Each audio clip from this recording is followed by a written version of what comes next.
mixed martial arts could never be a conservative idea. Mixed martial arts is inherently liberal.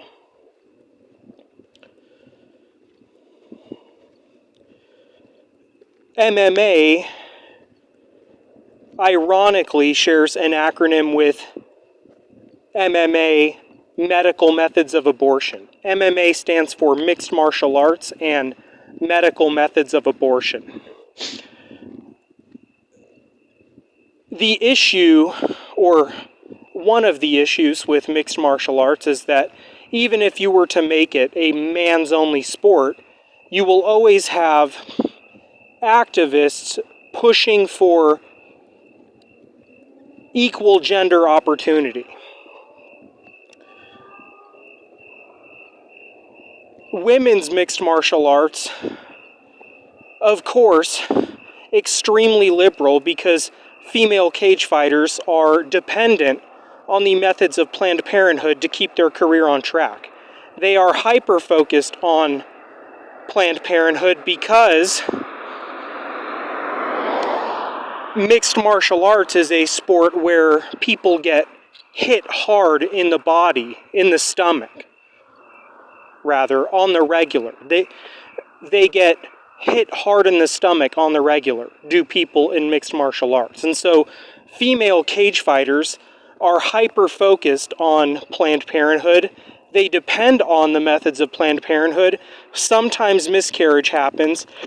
Sometimes abortion happens.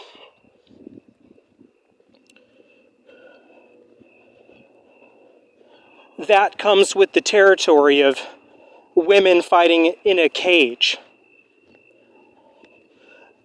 Look up the story Corinne Lafrance-Boissy and Caitlin Chukagian if you want greater insight into this topic being miscarriage in women's mixed martial arts or abortion in women's mixed martial arts. It is inevitable.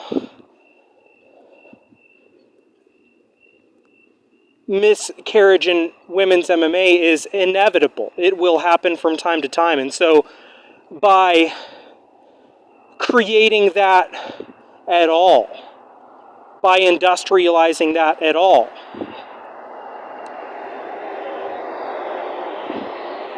is simply a liberal idea.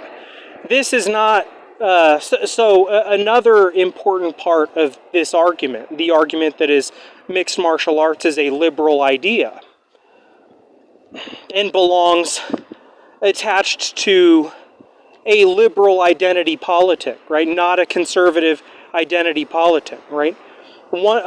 Another reason why mixed martial arts is a liberal idea is because it trains men in the ways of rape, because BJJ is all about controlling an individual body on the ground. Somebody who is a black belt in BJJ can rape somebody with ease if they made the decision to do so. They would have no problem using their skills to rape somebody. They would trip them down, choke them unconscious, break their arm to wake them back up, break their knee, and cripple them on the ground so that that person couldn't fight back against rape, right? That is Brazilian Jiu-Jitsu. That is the reality of Brazilian Jiu-Jitsu, right? And so anywhere where you have an MMA hotbed is where you are going to have the danger of trained rapist. An example of this would be a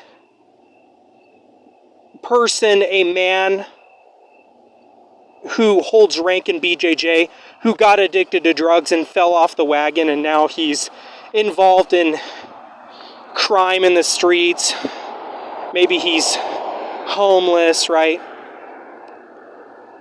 Imagine some guy who was a cage fighter, perhaps even a professional cage fighter, who got addicted to drugs, and now he's living in the streets and up to no good.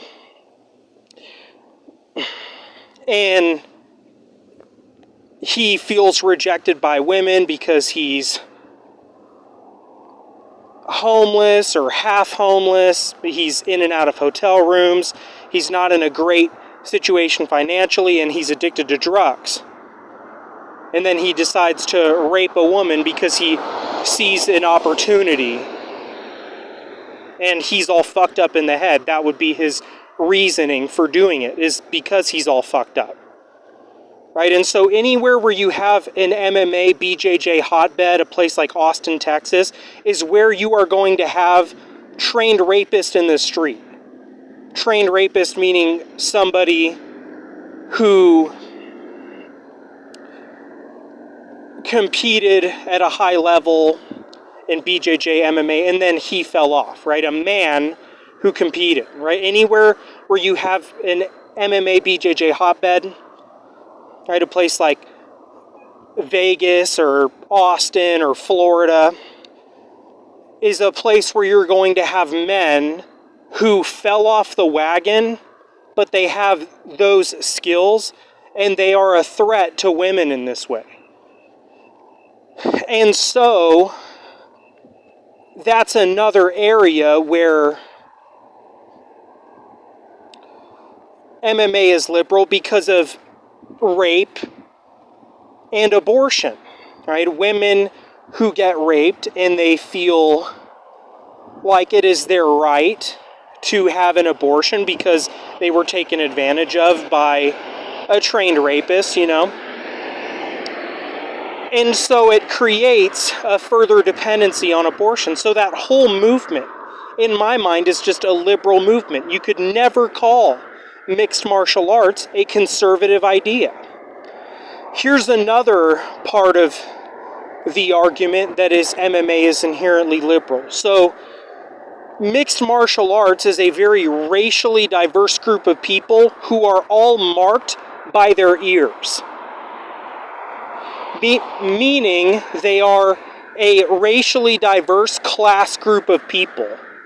They're marked by their ears, but they are made up of all races.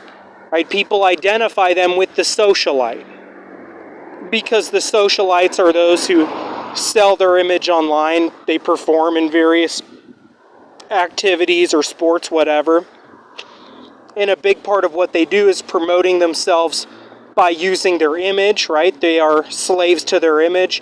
They use their image to sell products online. And so mixed martial arts is inherently Marxist because it becomes a retaliation against the cage fighter class of people, regardless of race, because the cage fighter class is racially diverse. You have a large group that is racially diverse that is marked by their ears. What they all have in common is that they have cauliflower ears. And so it's inherently Marxist because that group of people will become a target during a major intensification of a class struggle, and people will say cauliflower ear is the mark of the beast, the mark of the accursed, and all of those people with cauliflower ears need to get put into a camp. Marxist marks us, right? Marks. Marked by their ears.